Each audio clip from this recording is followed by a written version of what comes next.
De Manolito a Manu. Autobiografía de Manuel Peñarroya. Cuarta parte. En esta cuarta parte, muy densa, encontraremos en un orden cronológico hechos bastante recientes y más frescos en mi memoria. Volveré de manera suficientemente y precisa a mi circuito profesional y mi intervención sindical durante muchos años dentro de la SNEGMA o ICP. También describiré mi compromiso asociativo, que durará más de 60 años. Hay que decir que empecé a los 16 años, cuando el presidente del Club de la Petanca de la República me puso el pie en el estribo, al encomendarme la gestión de las copas y trofeos del club. Este verano de 1967, por lo tanto, estábamos en enviar mi esposa Edith y yo para nuestra breve luna de miel, pero también para el bautismo de Sandrine. Mi amigo André Firmin, apodado Titi o Dedé, me pidió que fuera el padrino de su primera hija y lo celebremos juntos. A mediados de agosto regresamos en coche con mi primo Francisquito a la casa de sus padres frente a la estación de Coahuila. Allí estábamos nuestro amigo Titi, Edith y yo, y cuando lleguemos, toda la familia estaba afuera de la terraza y muy angustiada. De hecho, acababa de producirse un terremoto. Fue en el momento del terremoto que había ocurrido no muy lejos, en Arreta. Nosotros no habíamos sentido nada durante nuestro viaje en coche desde Nay, un pequeño pueblo a menos de 2 kilómetros de distancia. Pero todos estaban realmente asustados. Tras estas festivas vacaciones pirenaicas, vuelta al trabajo para los recién casados. Edith trabajaba como costurera en los establecimientos Porte et Frères de la calle Saint-Jean de Burdeos. Participó en la producción de ropa de trabajo, pantalones, chaquetas, monos y otras blusas, etc. De hecho, unos días después de la boda, fui a ver a su empleador para decirle que no estaba aplicando el salario mínimo convencional al pago de Edith. La discusión había sido bastante acolorada y hasta le había amenazado con hacer una intervención sindical. Era por una suma de 5 francos de la hora, pero no le había gustado demasiado. Pero en final mi esposa recuperó su salario legal a la tasa adecuada y, en consecuencia, sus compañeras de trabajo también. Todo el mundo estaba contento. Personalmente, encontré las SNEGMA en Blancafort. El autobús de transporte de la fábrica paraba en el final de la calle del Bosque, a 100 metros de nuestra casa. En cuanto a la casa, habíamos instalado la calefacción central con André François. Era fontanero. Era el cuñado de Jean-Pierre, el hermano de Edith, mi esposa. De hecho, gracias a él había aprendido mucho sobre la plomería, tanto que luego tendría la oportunidad de usar de mis nuevas habilidades para ayudar a mi familia o amigos con trabajos ocasionales en saneamiento. También volví a mis responsabilidades dentro de la Asociación Deportiva de la SNEGMA y de la sección de fútbol. Había muchos compañeros, incluido un buen compañero de trabajo, Claude Pastor, que jugaba al rugby, amistoso y competitivo al nivel corporativo. También me involucré con ellos. De abril a junio de 1968 había participado en Múnich en las instalaciones de la fábrica alemana Junkers Messerschmitt dentro de la ESA, Agencia Espacial Europea, hasta la realización del satélite científico europeo EOS-1. Trabajamos en colaboración internacional con técnicos de varios otros países, belgas, italianos, alemanes, etc. Habíamos hecho varios viajes ida y vuelta para realizar ciertos ajustes. Nuestro trabajo consistía en dibujar y cortar las formas de las piezas y luego cortar películas reflectantes de tereftalato de polietileno, entre paréntesis Mylar, para montarlas en todas las partes del satélite que debían ser orientadas hacia el Sol. Este satélite había sido lanzado con éxito el 5 de diciembre de 1968 desde la base Cabo Cañaveral, entre paréntesis ahora Cabo Kennedy, en Florida, por un cohete Thor Delta. Habrá batido récords de duración al permanecer en órbita durante 7 años, después de haber realizado 542 revoluciones en su órbita, entre paréntesis pico a 225.000 kilómetros, perigeo 425 kilómetros. A finales de abril nos habíamos ido junto con Francis Meyer, que trabajaba en el control de la calidad de las lenguas. Nos habían reservado alojamiento y una pensión con todos los gastos pagados. Estaba situada a las afueras de Múnich, cerca del Olympiaturm, la torre de televisión que estaba en construcción en previsión de los Juegos Olímpicos de Verano de 1972. Tuvimos un coche de alquiler Mercedes conducido por mi colega. Personalmente todavía no tenía carnet de conducir, pero es así que tomaría mis primeras lecciones de conducción acompañada con él. Habíamos visto a pocos kilómetros de la pensión una vieja fábrica en desuso, instalada en una parcela muy grande, relativamente limpia porque era de hormigón. Así es donde aprendí a manejar el vehículo, tanto que un día me atreví y volví a Múnich conduciendo nuestro Mercedes. Mi colega y yo estábamos aterrorizados cuando en la avenida que conduce a la pensión, al girar a la izquierda, un policía nos saludó con los brazos, interrumpido por varios toques de silbato, pero al final no habíamos entendido nada porque ni siquiera nos había detenido. Uf. Para el registro tomaré mi licencia el 3 de abril de 1970. Con el resto de los gastos de mi misión que recibía, tuve mucho cuidado con los gastos. Me compré una cámara EMIG Super 8, que aunque ya no está en uso, todavía está en mi poder. Y aproveché la oportunidad en ese momento para hacer mi primera película mientras visitaba el enorme parque zoológico de Múnich. En Blanquefort ocupé el cargo de delegado sindical CFDT, nombrado en 1967. Durante las elecciones de delegados del personal de mayo de 1968, había 9 escaños por cubrir, 4 en el primer colegio y 5 en el segundo, y 2 listas estaban en marcha, la CFDT del que yo formaba parte y EFO.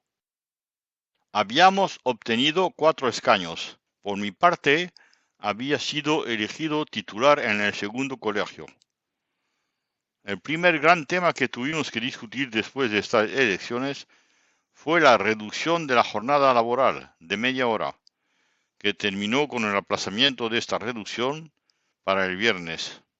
Y así, entre 2 viajes a Alemania de mayo a junio de 1968, participé en la sede de la CFDT en París, entre paréntesis, Square Montholon, en el distrito 9, junto al camarada Chirón, entre paréntesis, olvidé su nombre, para la elaboración estratégica de los eventos montados para determinadas empresas al nivel nacional.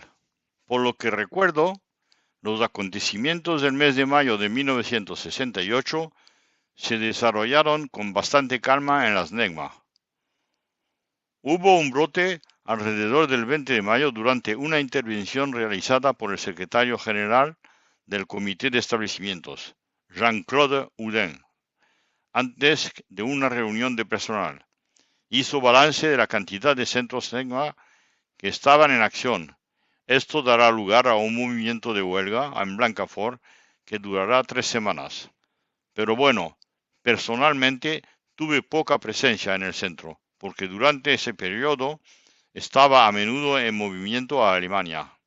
Solo sé que entre 2 viajes de Burdeos a Múnich había participado en algunos eventos generales, en particular con mis amigos de la Juventud Española que trabajaban en las NEGMA. Nos habíamos manifestado durante grandes tertulias en la Plaza de la Victoire o en el Cours Victor Hugo, donde mi amigo José Alonso había perdido un zapato, mientras lo perseguía un gendarme de Saragossa, al que había fingido patear. Pero en general, no estoy en condiciones de hablar mucho sobre eso. Nuevo capítulo. Campeón de Francia de rugby corporativo, deporte con la empresa. De regreso de mi misión retomé el trabajo y las actividades deportivas, que aún practicaba fútbol en la AS Snegma y la Juventud Española, y rugby en la AS Snegma, y también mis actividades sindicales en la CFDT. Pequeño paréntesis, a mediados de abril de 1969, murió mi tío Manuel del Mar, esposo de mi tía Dominga en Ráfares, a los 81 años. Con él yo trabajaba en el campo cuando vivía en España, en el pueblo, de 1949 a 1951. Él también me había acompañado a Monroyo, pueblo situado a 18 kilómetros de Ráfares, él a pie y yo en la mula con mi maleta para tomar el autobús que me iba a dejar en Tortosa, donde mi tía Ignacia venida de Barcelona me recogió, antes de mi regreso a Francia. Por otra parte, me había dado cuenta que la práctica del rugby era bastante complicada para mí, porque jugaba sin gafas, a la diferencia del fútbol para el que llevaba gafas protegidas. Pero bueno, me habían colocado en los 3/4 de ala, y como corría rápidamente, todavía me gustó bastante, y me divertí mucho. Tanto es así que jugaba con regularidad y, aunque no era un comienzo claro, había participado en todos los partidos hasta los cuartos de final del Campeonato de Francia de rugby corporativo. Al final, la AS Snegma había ganado el título de campeón de Francia en 1969. Responsable de la sección de fútbol desde su creación, fui elegido tesorero general de la Asociación Deportiva de la Snegma, club con todos los deportes. Por otro lado, también fui designado por el sindicato CFDT como responsable sindical al nivel del centro de Burdeos. No había vacaciones largas para nosotros, ya que todavía quedaba trabajo por hacer en la casa. Habíamos trabajado mucho con mi amigo apodado Hipólito, por su nombre real, Floreal Anglés, alicatador de oficina, que jugaba conmigo como portero en el filial de la Juventud Española. Tras reforzar el suelo de la planta baja, instalando un enorme IPN de 25 centímetros de altura en el sótano y a lo largo y lo ancho de la casa, habíamos vertido una solera de mortera reforzada con una malla de alambre. Así, mi amigo había embaldosado toda la planta baja, entrada, living, pequeña cocina y comedor. El 1 de octubre de 1969, la división de motores espaciales de la SNEGMA se fusionó con la Société d'études de la propulsión por reacción, SEPR, y se convirtió en la Société Européenne de Propulsión, SEP. Esta agrupación incluía en Gironde los centros de Blanquefort, entre paréntesis NEGMA, Allan, entre paréntesis ex-SPR, y Saint-Médard-en-Jalles, entre paréntesis KEPE. El presidente y director ejecutivo a nivel nacional de esta nueva entidad se llamaba el señor Pierre Soufflet. Se quedó hasta 1984. Lo que se necesita saber sobre esta nueva empresa es que los métodos operativos y de gestión de recursos humanos entre la SPR y la SNEGMA eran muy diferentes. Además, esto fue una fuente de conflicto durante muchos años. Personal duplicado durante la reagrupación de la IAN, escalas salariales y armonización de los salarios que se establecieran, etc. Además, habían los sindicalistas EFO de la SPR que nada tenían que ver con los de la misma etiqueta de la SNEGMA, que eran más exigentes. Esto traerá a estos sindicalistas a reagruparse bajo la bandera del sindicato Grupo Autónomo del Personal cerca de la dirección y luego la CGC. Así, a finales de año se llevaron a cabo las elecciones profesionales, entre paréntesis, delegados de personal y comité de establecimiento. Había sido elegido por 2 años como titular en el comité de establecimiento, como secretario general de este comité. El verano siguiente, en 1970, estábamos de vacaciones con el tío Domingo que vivía en Gant, en la región de Pau.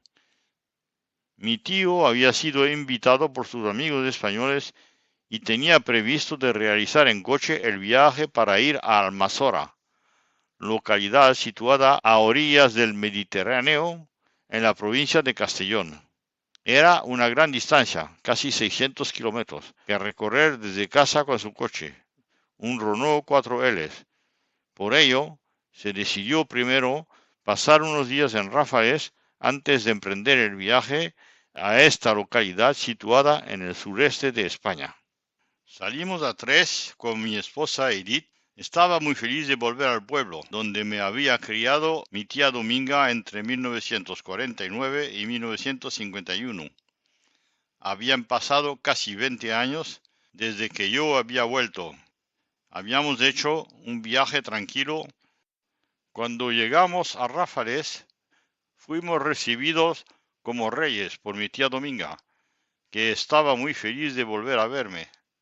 De hecho, fue en su casa donde nos alojamos, Edith y yo, en la gran habitación del segundo piso, la misma donde había dormido cuando era pequeño. Por su parte, el tío Domingo había encontrado a su ex prometida, que se llamaba Montserrat. Se había casado mientras tanto, pero eso no lo impidió de irse a vivir con ella durante nuestras estadías. Con mi tío Domingo y su auto 4Ls visitamos varios de los sitios que yo había conocido. Nos habíamos ido con la tía Dominga por los senderos de la montaña y como un vehículo de 4x4, el coche del tío iba a todas partes.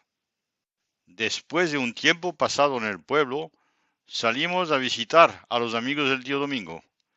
Hacía mucho calor y la carretera nos habíamos tomado un descanso para refrescarnos. Esta ruptura se realizó en Benicàssim, situado a unos 60 kilómetros de nuestro destino Almanzora. Y allí, ¿cuál fue mi sorpresa? Nos habíamos encontrado en el paseo marítimo al subdirector del establecimiento de la SP, el señor André Herbelot. Cuando llegamos a la casa de los amigos de mi tío, tuvimos la oportunidad de ir a nadar en la playa cercana. Y el tío Domingo se tiró al agua, en calzoncillos, y se olvidó de quitarse el reloj de la muñeca. Este no resistió al agua salada del mar. Los amigos tenían una residencia muy bonita y me había impresionado el aspecto de las paredes interiores cubiertas con losas y azulejos que daban una sensación de frescura inimaginable, a pesar del calor abrasador del momento. También habíamos ido a visitar sus terrenos cubiertos de naranjos y allí me asombró la cantidad de canales de riego que se entrecruzaban entre los naranjos. Cuando salimos para el pueblo de Ráfares, el tío Domingo había cargado el baúl del 4Ls hasta el techo con bolsas llenas de naranjas. Creo que eran más de 100 kilos. Habíamos vuelto a casa de la tía Dominga para pasar unos días más y encontré a la tía Ignacia que también me había cuidado antes de irme a Ráfares. Ella vivía en el pueblo calle San Roque, arriba de una tienda.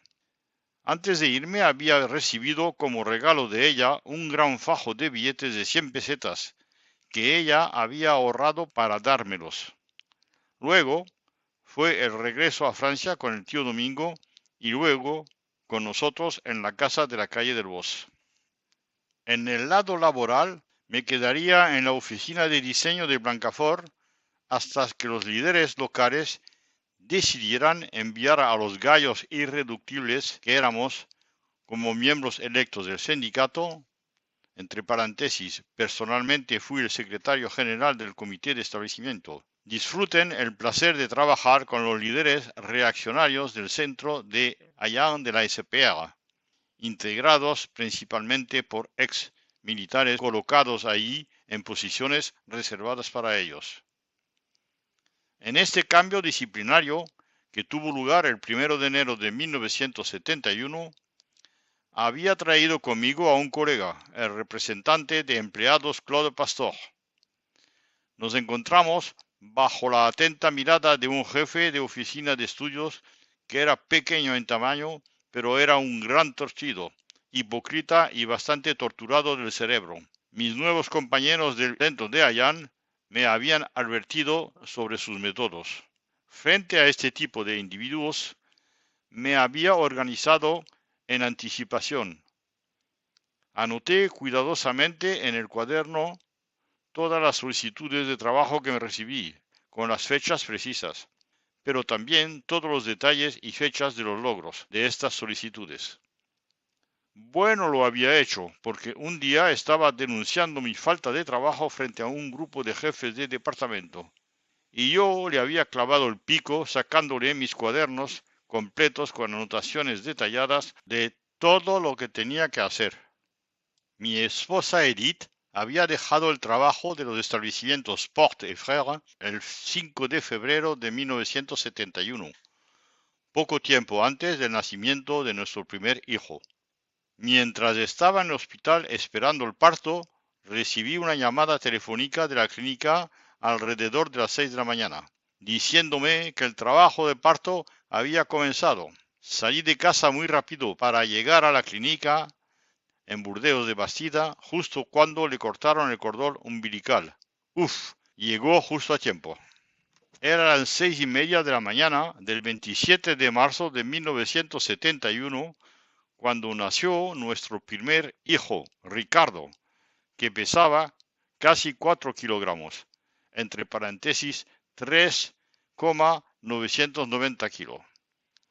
Por el lado de la SP, en la primavera de 1971, tuvimos la idea de organizar una competición de fútbol que reuniera a muchas empresas aeronáuticas de la Gironda. Había la SP Aeroespacial, Dassault, Avia, Arra, Cap, Audrey National, Saint-Germain y tal vez otras empresas, pero no estoy seguro. La gran copa de esta competencia se había realizado en los talleres de la SP. Ganamos la primera edición de esta copa, denominada Copa Aeronáutica. En nuestra casa de Bacalán aún quedaba trabajos para hacer. Ese verano habíamos encontrado a un muy buen artesano de tejados, un portugués, que se había encargado de reforzar y reemplazar a todo el tejado de la casa, con las tejas llamadas tejas del sur. También habíamos transformado el cuarto de ducha en un baño, con una bañera grande, y también habíamos instalado los aseos dentro de esa habitación. Para eso el cuñado Jean-Pierre había roto el muro que daba hacia el exterior en el lado del jardín, donde estaban los aseos originales, y los habíamos conectado por dentro. Por mi parte, ayudados por mi padre, mi cuñado Jean-Pierre y uno de sus sobrinos, Jean-Philippe Arroisu, nos comprometimos a cavar el sótano de la casa. La altura original bajo el suelo era de 1,10 m y habíamos descendido hasta el límite de los cimientos a más de 1,70 m. Esto hizo que nos podíamos mover casi de pie.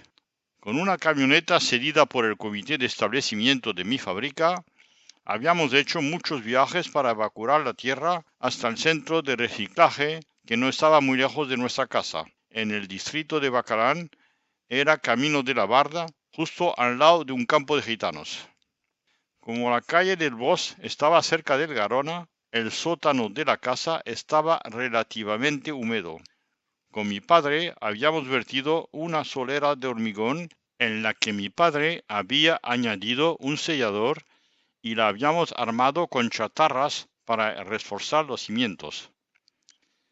En esta regla habíamos insertado 2 desagües diagonales que permitían subir el agua en tubos colocados verticalmente en los 4 extremos de las diagonales. Este sótano se había vuelto muy cómodo y yo había montado un pequeño taller y la reserva de botellas de vino que se conservaba muy bien allí. Nuevo capítulo. Los líderes locales pierden los nervios y deciden el bloqueo para 1.200 empleados. En mi fábrica SP hubo grandes problemas con la elegibilidad de las clasificaciones. Por ejemplo, me encontré sin cambio de salario, clasificado con el coeficiente de 271 proyector 1 y asimilado a un ejecutivo. Incomprensible. Sobre este último tema, los sindicatos habían iniciado conversaciones con la dirección durante varios meses. Se trataba de preparar un acuerdo de empresa que permitiría, en particular, armonizar la muy diferente situación de los empleados según que eran de la SPR o de las NEGMA. Propusimos llegar a una cuadrícula de coeficientes escalados desde la maniobra hasta el técnico superior. Realmente no fue fácil, porque teníamos frente a nosotros nuevos jefes que no estaban acostumbrados a negociar con los sindicatos. Eran bastante reaccionarios. Esto dará lugar a numerosos movimientos de huelga dentro de la SP, porque ante estos jefes de combate no podíamos permitirnos maniobrar sin reaccionar. Mientras estábamos en medio de negociaciones para un acuerdo de empresa, una mañana, era en fin de la semana del 24 al 25 de abril de 1971, la dirección envió una carta certificada a cada uno de nosotros, de los 1.200 empleados de la Gironda, diciéndoles que la empresa se cerraría del 26 al 28 de abril. Este locut, entre paréntesis, despido de todo el personal, tenía la intención de ser una demostración de fuerza por parte de estos jefes de choque. Además, la gerencia había indicado en esta carta que los empleados serían llamados individualmente para una posible reanudación. Esto fue un gran error para esos patrones de otra época, porque todos los trabajadores, desde el peón hasta el ingeniero, se unieron en la acción que duró varios días. Esta acción contará con el apoyo de todas las empresas aeronáuticas de los trabajadores siderúrgicos del departamento, incluso en la oficina central de las empresas en Puteaux, donde 2 empleados que repartían folletos pidiendo apoyo habían recibido una advertencia y también el inspector del trabajo que había pedido a los dirigentes escuchar y discutir con los representantes de los sindicatos de la empresa. Organizamos desfiles en Burdeos. Fuimos recibidos en la prefectura por el señor Roche, el secretario general. Habíamos hecho la portada de los periódicos regionales, Sud-Ouest y La France. Habíamos celebrado muchas reuniones en el Athénée de Burdeos, en la antigua Bolsa del Trabajo. Hubo una votación en una asamblea ejecutiva y habíamos ordenado a unos 60% a nuestro compañero André Texier, CFDT, participar a la junta directiva de la SP que se iba a realizar en la sede de París a Puteaux.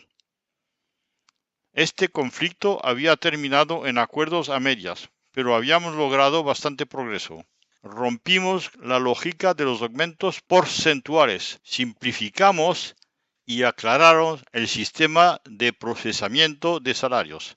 A pesar de esto, el clima general de la empresa se había deteriorado drásticamente. E incluso si el trabajo se había reanudado, justo después del cierre patronal, las relaciones entre empleadores y sindicatos se habían mantenido muy tensas, augurando que surgirían otras luchas a venir. Además, en julio, el presidente director general había pedido a todos los jefes de departamento que disponían de un centenar de empleados a sus órdenes que propongan al menos uno de ellos que sería despedido, por el ejemplo, solo para mostrar que quién era el jefe. Éramos muchos elegidos para el comité de establecimiento que pertenecían al mundo del deporte y más particularmente a la Asociación Deportiva de la SP. Es así, después de haber identificado un terreno disponible y barato, cerca del centro de Haiyan, avenida de Mazo a Corbiac, con el tesorero general del comité de establecimiento, en ese momento, André Iscar, se presentó un proyecto para la construcción de un complejo deportivo. Adoptada por el comité de establecimiento, esta propuesta avanzó muy rápidamente porque se disponía de los fondos necesarios, 45 millones de francos antiguos. Llamamos a un arquitecto que se encargó de armar el expediente y buscar las empresas para realizar las obras. El contrato se firmó en junio de 1971, pero 4 meses más tarde nos sorprendió saber que el contratista elegido estaba en quiebra. También resultaba que el arquitecto asociado con el maestro de obras no fue del más honestos. El caso había tenido giros legales. Se había ordenado y el propietario que reembolsara el comité de establecimientos, y otro arquitecto se había encargado de continuar con el caso para llevarlo a la conclusión. Nos habían citado junto con mi colega tesorero a un juez de instrucción en el Palacio de Justicia de Burdeos durante este procedimiento. El complejo deportivo de Corbiac había costado, cito las cifras de memoria, 90 millones de francos, es decir, el doble de la cantidad inicialmente prevista. Se inaugurará oficialmente en 1975. Pero al final, el complejo deportivo del Comité de Establecimiento de la SP se vería muy genial. Contamos con una sala polivalente de 200 metros cuadrados, 10 por 20, en la que pudimos practicar las actividades de las secciones existentes, judo, jiu-jitsu y tenis de mesa. También había vestuarios, duchas, un hall de entrada para recepciones, una sala dedicada a un laboratorio de fotografía, un área de juegos para los niños, una casa para el guardián del estadio, y una grande cancha de fútbol y rugby y 2 canchas de tenis quick y una pequeña práctica para golpear pelotas de golf. El 1 de octubre de 1971 asistimos a la absorción de LRBA de Vernon, entre paréntesis, Laboratorio de Investigaciones Balísticas y Aeronáuticas del Ministerio de la Defensa, que había desarrollado la propulsión del cohete Véronique, en el que yo había trabajado personalmente durante mis inicios en las NEGMA. El SP ahora contaba con 4 centros: Vernon, antes RBA, Villaroche, Istres y Le Haiyan, con Blanquefort y el Capeux de Saint-Médard-en-Jalles en Gironda, más la sede que estaba en la Tour Nouvelle en Puteaux. Era el lanzamiento del programa europeo Ariane lo que había provocado la separación de actividades industriales en esta nueva entidad. Hacia fines de 1971 se habían celebrado elecciones tanto para los delegados del personal como para el comité de establecimiento. Me habían elegido para un nuevo mandato de 2 años en el comité de establecimiento. Me encontré con un mandato por segunda vez como secretario general, elegido por la unanimidad de todos los sindicatos, incluso el sindicato de los jefes, como lo llamamos, el Grupo Autónomo de Personal, entre paréntesis GAP, y con el que la CFDT no mantenía las mejores relaciones del mundo.